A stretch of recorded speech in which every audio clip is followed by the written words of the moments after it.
হযরত আদম আলাইহিস সালাতু ওয়াস সালাম ভুলে ফল খেয়ে ফেলছেন। ভুলে আল্লাহ পাক যে হুকুম করছেন, হে আদম তুমি গন্ধম ফল খাইও না, আদম আলাইহিস সালাতু ওয়াস সালাম আল্লাহ পাকের হুকুমের কথা ভুলে গেছেন। দলিল ফানাসিয়া আদম, আল্লাহ কোরআনে বলেন যে আদম ভুলে গেছে। আপনাদেরকে জিজ্ঞাসা করি, রমজান মাসে কোনো ব্যক্তি যদি ভুলে এক গ্লাস পানি খেয়ে ফেলে, রোজার কথা মনে নাই, রোজা ভাঙবে না থাকবে? জোরে বলেন না কেন? এই তো আপনারা মুফতি সাহেব, মাশাআল্লাহ। বাংলাদেশের মানুষ, এই উপদ্বীপ মহাদেশের মানুষ আলেম ওলামাদের কাছ থেকে মাসালা জানতে জানতে, খতিবদের কাছ থেকে হক কথা শুনতে শুনতে অর্ধেক মুফতি হয়ে গেছে। সুবহানাল্লাহ। কথা বলেন না কেন? এটা হলো আলেম ওলামাদের বরকত, ঠিক কিনা বলুন? এটা হক্কানি রব্বানি ওলামায়ে কেরামের বরকত, এটা হক্কানি রব্বানি খতিবদের বরকত, হক্কানি রব্বানি পীর আউলিয়া দরবেশদের বরকত, ঠিক না বেঠি? এটা আপনারা ফতুয়া দিয়ে দিলেন, মাশাআল্লাহ। কোন ব্যক্তি যদি ভুলে রোজার কথা মনে নাই, এক গ্লাস পানি খেয়ে ফেলছে, কিছু খাবার খেয়ে ফেলছে, একটা আঙ্গুর খেয়ে ফেলছে, একটা খেজুর খেয়ে ফেলছে, তাদের রোজা ভাঙবে না থাকবে? রুফিআ আন উম্মতি قال النبي صلى الله عليه وسلم رفع عن أمتي الخطأ والنسيان। নবীজি বলেন উম্মতের কাছ থেকে ভুল ক্রমে যা কিছু করে ফেলে উম্মত, এগুলোর গুনাহ তাদের আমলনামা থেকে উঠাইয়া দেওয়া হয়েছে। ভুলে কোনো কাজ উম্মত যদি করে ফেলে, এটার গুনাহ আমলনামায় লেখা হয় না। সুবহানাল্লাহ। আদম আলাইহিস সালাতু ওয়াস সালাম ভুলে গেছেন, যার কারণে গন্ধম ফল খেয়ে ফেলছেন। কিন্তু হাদিসে আছে উম্মতি রুফিআ আন উম্মতি, উম্মত যদি ভুল করে গুনাহ হয় না। কিন্তু নবীগণ আল্লাহর কাছাকাছি মানুষ, আল্লাহর প্রিয় মানুষ, নবীগণ দ্বারা ভুল হবে এটা আল্লাহ আশা করেন না, যার কারণে নবীকে ধরে ফেলছেন আল্লাহ। আদম আলাইহিস সালাতু ওয়াস সালাম কি ধরে ফেলছে, তোমার দ্বারা ভুল হবে কেন? কিন্তু এটা গুনাহ না। ভুলে কোনো কাজ করলে কি ধরা হয় না? গুনাহ ধরা হয় না। আদম নবীর এটা কি গুনাহ? না, এটা গুনাহ না, গুনাহ হয়নি। তবে নবী হওয়ার কারণে, আল্লাহর নৈকট্যশীল হওয়ার কারণে, ভুলের কারণেও আল্লাহ ধরে ফেলছে। যেমন উস্তাদের কোনো যদি শাগিরদ থাকে, এক ধরনের শাগিরদ হলো উস্তাদের খুব কাছাকাছি এবং ভদ্র সভ্য, আর আরেকজন হলো একটু অসিভ্য। আমরা গ্রাম দেশে কি বলে? অসিভ্য, মন্দ প্রকৃতির লোক। বেয়াদব এভাবে না বলি, মন্দ প্রকৃতির লোক। একটু শালীনতা বজায় রেখে বলি, ডাইরেক্ট বেয়াদব শুনতে খারাপ শোনা যায়, একটু শালীনতা বজায় রেখে আমরা বলি। যে একটু অন্য টাইপের, সে তো সবসময় অন্যায় করেই চলে, ঠিক না ভাই? ঠিক। কিন্তু যে সভ্য ভদ্র চরিত্রবান, তার থেকে উস্তাদ তো কোনোদিন মন্দ ব্যবহারের আশা করেন না, ঠিক না ভাই? ঠিক। কিন্তু কোনোদিন যদি ঘটনাচক্রে বেখেয়ালে এই সভ্য ভদ্র লোকের কাছ থেকে একটু এদিক সেদিক কিছু হয়ে যায়, উস্তাদ রেগে ফেটে যায়, হ্যাঁ তোর মতো ছেলে এই কাজ করে কেমনে? আর কথা বলেন না কেন? তোর থেকে তো এটা আমি আশা করি না।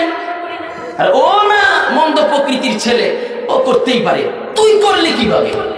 কথা বলেন না কেন? তোকে তো ছাড় দেওয়া যায় না। কথা বলেন। আদম আলাইহিস সালাতু ওয়াস সালাম সকল নবী রাসূলগণ আল্লাহ তাআলার কাছাকাছি, আল্লাহ তাআলার নৈকট্যশীল বান্দা, আল্লাহর প্রেম গভীরিয়ায় সবসময় তারা হাবুডুবু খেতে থাকতেন। আল্লাহ তাআলার সাথে প্রেমের তাদের একটা প্রেম খেলা, প্রেমের সম্পর্ক সবসময় থাকতো।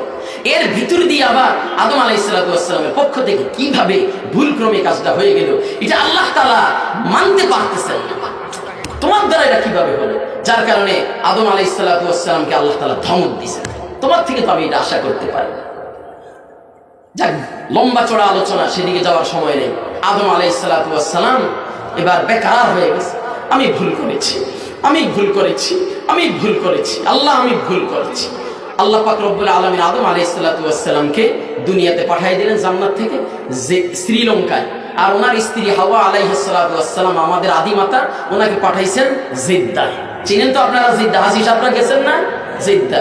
আর যারা শ্রীলঙ্কা গেছেন তারা শ্রীলঙ্কা দেখছেন, হয়তো এই শ্রীলঙ্কার জিদ্দায় পাঠাই দিচ্ছেন। দুনিয়াতে আসার পর আদম আলাইহিস সালাতু ওয়াস সালাম এবং হাওয়া আলাইহিস সালাতু ওয়াস সালাম 300 বছর আল্লাহর দরবারে কান্নাকাটি করছেন। কত বছর? নাকি আমাদের মতো খালি হাসাহাসি করছেন? 300 বছর কান্নাকাটি করছেন।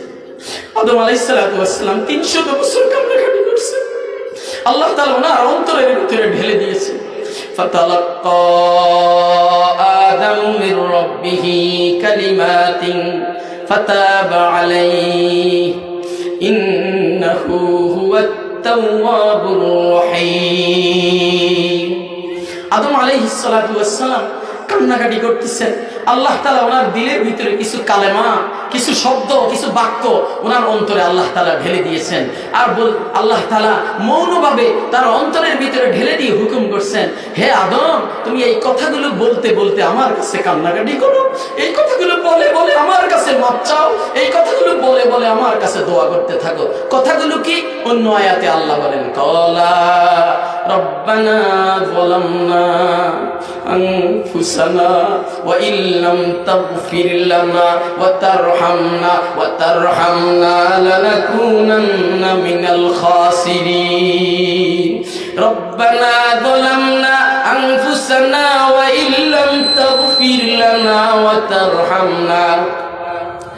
তারহামনা লানাকুনান্না মিনাল খাসিরিন। দুজনে আল্লাহর দরবারে দুই জায়গায় থেকে কাঁদতেছে, রব্বানা, হে আমাদের রব, যালামনা আনফুসানা ওয়া ইল্লাম তাগফির লানা, হে আমাদের রব, আমি গুনাহ করে ফেলছি, তোমার হুকুম অমান্য করে ফল খেয়ে ফেলছি, ভুল করছি আল্লাহ, আমি ফল খেয়ে নিজের নফসের উপরে জুলুম করছি আল্লাহ। আল্লাহ, তুমি যদি আমাকে ক্ষমা না করো, ক্ষমাকারী কে? মাফকারী কে? দয়াশীল কে? রহমানুর রহিম কে? আরহামুর রাহিমিন কে? আল্লাহর দরবারে কাঁদতেছেন, ওয়া ইল্লাম তাগফির লানা, আল্লাহ তুমি যদি রহম না করো, তুমি যদি দয়া না করো, তুমি যদি ক্ষমা না করো, লানাকুনান্না মিনাল খাসিরিন, আল্লাহ আমরা দুজনেই ক্ষতিগ্রস্তদের অন্তর্ভুক্ত হয়ে যাব। আল্লাহ আমরা দুজনেই জাহান্নামের অধিকারী হয়ে যাব। আল্লাহ আমরা দুজনেই ক্ষতিগ্রস্ত হয়ে যাব। আল্লাহ আমরা দুজনে জাহান্নামে পড়ে যাব। আল্লাহ জাহান্নামের আগুনে ধাউ ধাউ করে জ্বলতে থাকবো। এদিকে খেয়াল করি, জাহান্নামের আগুনের পরে আমরা ধাউ ধাউ করে জ্বলতে থাকবো। আল্লাহ জাহান্নামের আগুন সহ্য করার মতো ক্ষমতা আমাদের নাই। আদম আলাইহিস সালাতু ওয়াস সালাম এইভাবে আল্লাহর দরবারে কান্নাকাটি করছেন কত বছর? 300 থেকে 350 বছর আল্লাহর দরবারে কান্নাকাটি করছেন।